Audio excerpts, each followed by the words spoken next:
Alright, in this problem, I have 9 to the power of x is equal to 27.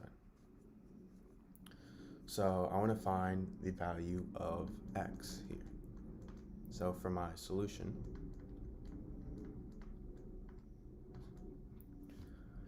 first start with 9 to the power of x is equal to 27.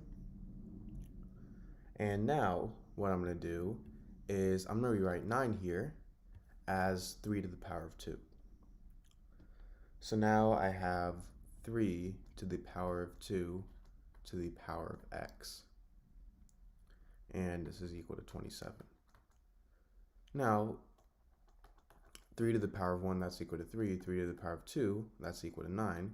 3 to the power of 3, this is going to equal 9 times 3, because as the exponent goes up, the result is multiplied by 3. That's how powers of 3 works. So 3 to the power of 3, that's going to equal 9 times 3, which is 27. So I can rewrite 27 here as 3 to the power of 3. So now I have 3 to the power of 2 to the power of x is equal to 3 to the power of 3. Now if I have something in the form a to the power of m to the power of n, this is equal to a to the power of m times n. So 3 to the power of 2 to the power of x, that's going to equal 3 to the power of 2 times x, which is simply just 3 to the power of 2x. And this is equal to 3 to the power of 3.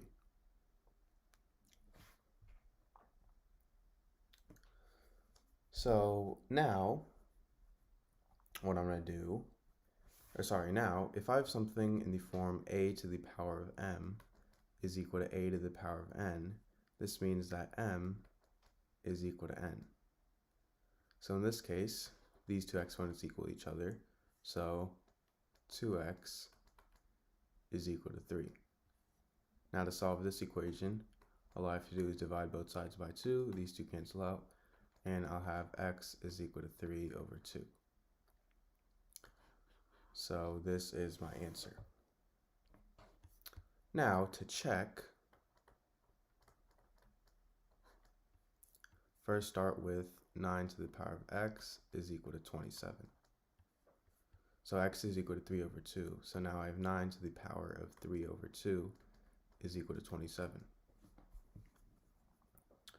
Now 9 to the power of 3 over 2, this is the same thing as 9 to the power of 3 squared. Or sorry, the square root of 9 to the power of 3. Now 9 to the power of 3, 9 times 9 is 81. 81 times 9, that's going to be 729. So I have the square root of 729. And square root of 729 is 27. So I have 27 is equal to 27. And because this is right, my solution is right. Alright, so for this problem, I have 6 to the power of x is equal to 12. So to solve this problem, I'm going to first start by taking the log on both sides. So now I have log 6 to the power of x is equal to log 12. Now if I have something in the form log a to the power of b, I can simply move this exponent b to the front. So this is going to equal b times log a. So in this case, log 6 to the power of x, I can move x to the front. So that's going to equal x times log 6, which is equal to log 12. Now, to solve this, I'm going to divide both sides by log 6. These two cancel out, and I have x is equal to log 12 over log 6. Now log 12, that's the same thing as log 6 times 2.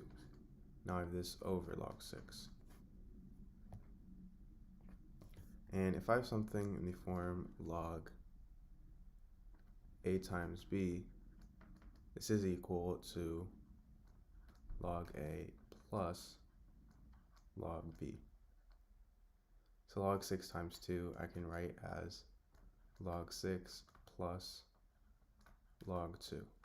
Now I have this over log 6.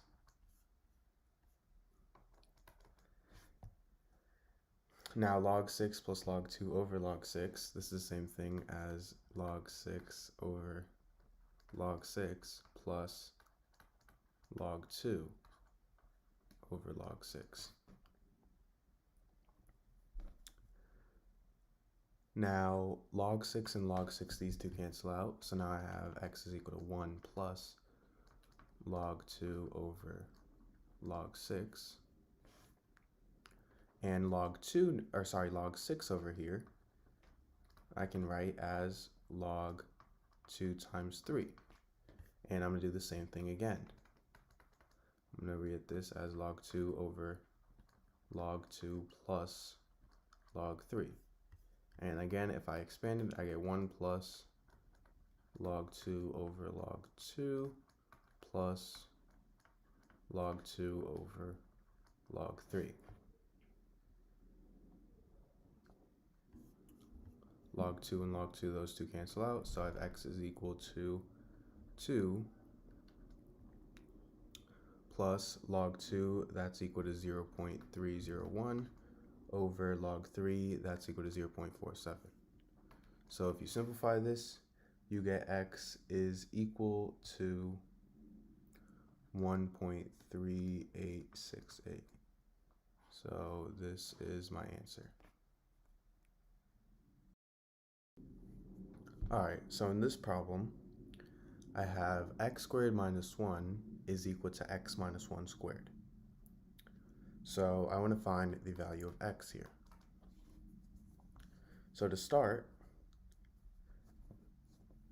my solution, first start with x squared minus 1 is equal to x minus 1 squared. Now I'm going to go ahead and expand x minus 1 squared. So if I have something in the form a squared minus b squared, I'm actually going to expand x squared minus 1. So if I have something in the form a squared minus b squared, this is equal to a plus b times a minus b. So in this case, x squared minus 1 is the same thing as 1 squared. So a is equal to x and b is equal to 1.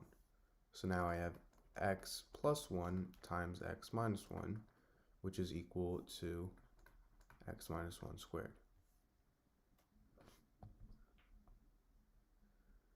Now, if I subtract x minus 1, I get x plus 1 times x minus 1 minus,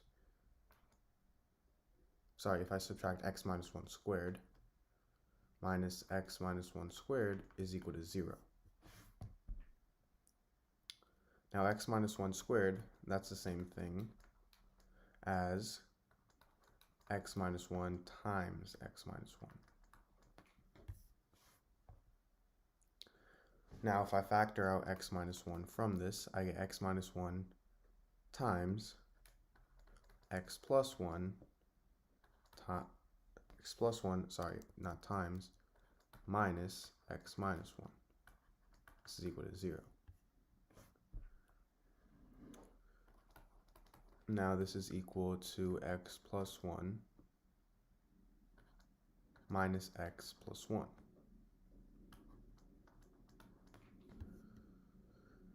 And which is equal to, these two x's cancel out, so all I'm left with is 1 plus 1, which is 2. So I have x minus 1 times 2 is equal to 0. So now to solve this, I'm going to have to distribute the 2. So 2 times x is 2x, and 2 times negative 1 is negative 2. So I have 2x minus 2 is equal to 0. So now to solve this, I simply add 2 on both sides. These two cancel out, and I have 2x is equal to 2.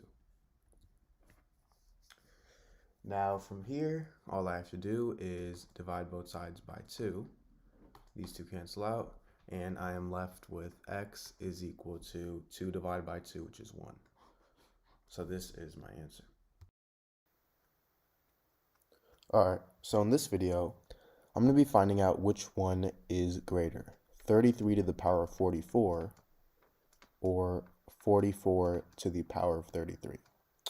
So we want to find out which one is the greater number. So what I'm first going to do is take the power of 1 over 11 on both sides. And the reason I'm doing this is so I can use the property a to the power of m to the power of n is equal to a to the power of m times n. So this turns into 33 to the power 44 over 11, which is equal to 33 to the power 4. And I also have 44 to the power of 33 over 11, which is equal to 44 to the power of 3. Now, I'm going to rewrite 33 to the power of 4 as 3 times 11 to the power of 4, and 44 to the power of 3 as 4 times 11 to the power of 3. So now I get 3 to the power of 4 times 11 to the power of 4, or 4 to the power of 3 times 11 to the power of 3. Now, 11 to the power of 4, I'm going to rewrite as 11 to the power of 3 plus 1. So now I get 3 to the power of 4 times 11 to the power of 3 times 11, because 11 to the power of 3 plus 1 is equal to 11 to the power of 3 times 11. Or I still have 4 to the power of 3 times 11 to the power of 3. And now we see that 11 to the power of 3 is present in both of these, so we can just cancel out because it's there for both terms. So I'm just comparing 3 to the power of 4 times 11, or 4 to the power of 3. Now 3 to the power of 4 is 81, so I have 81 times 11, or 4 to the power of 3, which is 64. Now 81 is already greater than 64, and on top of that we're also multiplying by 11, which turns into 891, or 64, meaning 891 is greater, so 33 to the power of 44 is the greater term.